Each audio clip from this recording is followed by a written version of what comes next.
Sustainability is most likely the driving imperative of the 21st century.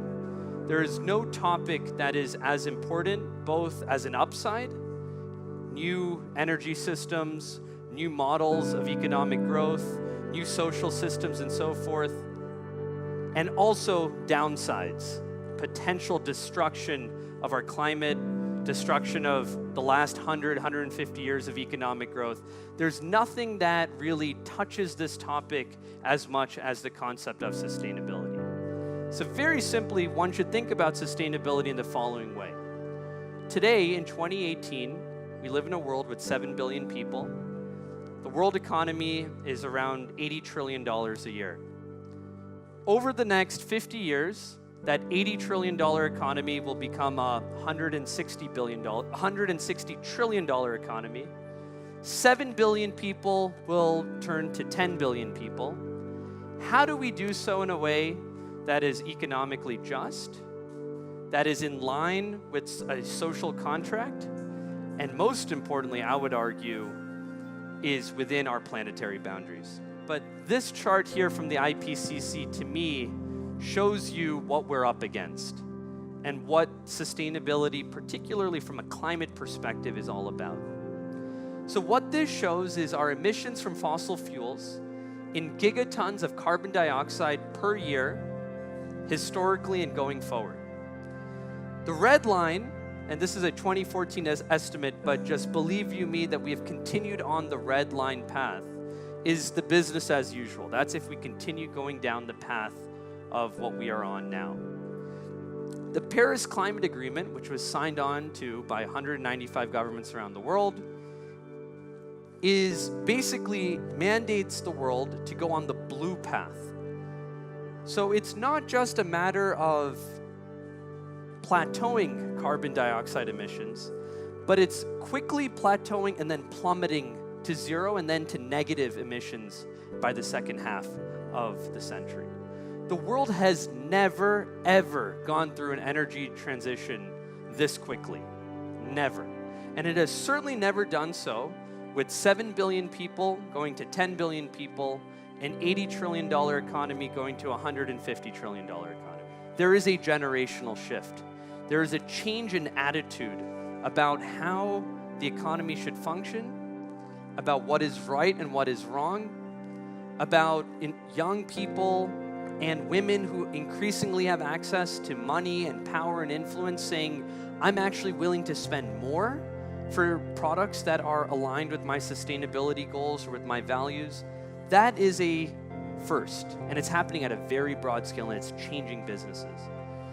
The second is business sector leadership. This is no longer the domain of tree huggers.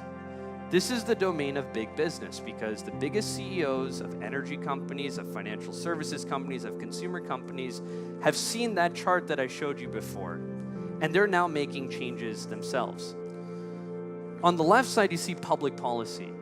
These are at a global level. It took 21 attempts to get a globally agreed to climate agreement. Well, now we have that.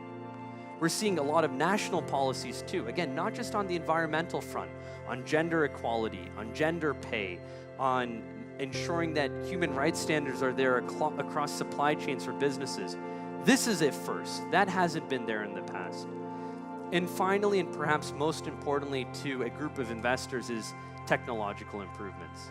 The cost of photovoltaic cells have gone down by a factor of 100 in the last 30 years.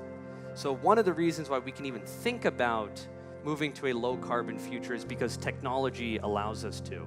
That's only improving, and there are many people in this room who are working on wonderful technologies. Those technologies are going to change the world, and you probably want to be an investor in all of that. The large investment firms all around the world are coming up with the most interesting products to put capital at work to solve big problems in a totally commercial way. TPG has set up their RISE fund, a wonderful $2 billion global impact fund to solve the sustainable development goals. Bain Capital has done the same thing, which is run by the former governor of Massachusetts, and on and on. There are new investment instruments. There are things like green bonds that are now really taking shape that give investors access to issuers that are putting capital to work for green projects all around the world that give you the same returns as non-green issuance. Those are now available to you. You can buy these products in the market. There are new investment platforms. This, for the wealth management community, should excite you, but it also should scare you, because a lot of your end clients are disintermediating you, and they're going straight and going to swell investing. They're going to Wealthfront and Betterment with their SRI portfolios and so forth, and they are actually investing directly in impact portfolios. Swell, great company that's actually being incubated by Pacific Life out in California. You should take a look at them. And finally, there are new risk measurements, because the transition to a zero carbon world economy is something that will have enormous winners and losers. So you should all be asking for your straight up wealth managers and financial advisors, and also their fund managers, how are they thinking about probably the greatest transformation in how a society and an economy functions that the world has had in hundreds and hundreds of years. So this is an unsolved problem. And as Rachel mentioned, I've spent time working in the policy space. I've spent time advising the UN, heads of state all around the world. And now I'm trying to bring some of these ideas to Oppenheimer funds. And all I can tell you is no one has the answer, which to me is very exciting. But there are a lot of people who are trying. So I hope you too will spend a little bit of time or a little bit of additional time thinking about how does this impact your portfolios? How is it that it engages with the next generation of investors?